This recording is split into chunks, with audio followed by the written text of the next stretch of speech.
მინდა გამოვეხმარო დღევანდელ დაკაებებს, ახლა ბავშვების ფულს როჭამ. თან ამ ბავშვების უმეტესობა სოციალურად დაუცველებია და ისედაჩია სასში. ამაზე დიდი ამაზენი დანაშაული არ ვიცი რა არის, ახლა შეიძლება რა, კაი, გაგიგებ. ასფალტის ფულს რომ მოტეხავ, კაი, გევიგე. კათედრების ფულს რომ მოტეხავ, კედლის ჯანდაბას, კაი, გავიგე. მაგრამ ახლა სოციალურად დაუცველებს, ავადმყოფების და ბავშვების ფულს რომ მოტეხავ, ამაზე დიდი ამაზენი დანაშაული არ მგონია რამე არსებობს. ახლა ამასაც თავი დავალებოთ. მინდა აი ლილვაშვილზე ერთი-ორი განცხადება გავაკეთო. კაც ქონდა ქვეყნის უსაფრთხოება ჩაბარებული. და ამ დროს სხვა ქვეყნის მოქალაქიდან იღებს გთამს, როგორც გვიყვებიან პრინციპში თვითონ. სხვა ქვეყნის მოქალაქიდან იღებს გთამს და იმ ქვეყნის ინტერესების გატარების საშუალებას აძლევს ჩვენ ქვეყანაში.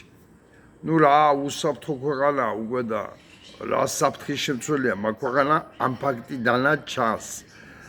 ეს კორუფცია რა? კორუფცია შენი მოქალაქიდან რო აიღებ გთამს და აი მიცემ საშუალებას ჯანდაბას. ესაა კორუფცია. მაგრამ სხვა ქვეყნის მოქალაქიდან გთამს ესაა ქვეყნის ღალატი. და მინდა ერთი შეკითხვა დავსვა ახლა რიტორიკული, ახლა ქართული ოცნების მომხრეების ამის დასვას უკვე აზრი აღარ აქვს.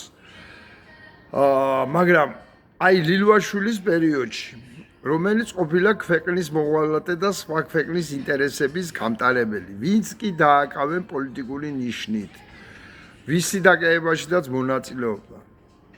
ის ხალხი გამოდის პატრიოტები თუ არა, მინდა მოღალატებს ვისებზვის პატრიოტებს, ვისებზვის ქვეყნის ინტერესების დამცველს, ქვეყნის მოღალატე, ქვეყნის ინტერესების დამცველს.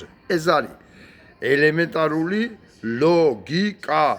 ამიტომ ყველა ის ადამიანი, ვინც ლილვაშვილის დროს არის დაკავებული, ვთვლი რომ არიან პატრიოტები და არიან ქვეყნის სასიკეთოდ, ქვეყნის საწინააღმდეგოდ დაკავებული და თამდაბლად განვაცხადებ, მის დროსა ვარ მეც დაკავებული.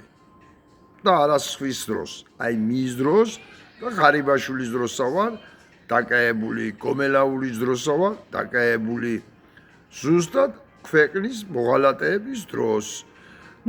არ ვიცი ახლა, არც თავს ვიქებ, არც იმას ვიძახ, რომ დედაია, ჩემზე მეტი დიდი პატრიოტი არ არსებობს ქვეყანაში, მაგრამ ლოგიკიდან გამომდინარე, ყველაფერი ჩანს, არ ვიცი.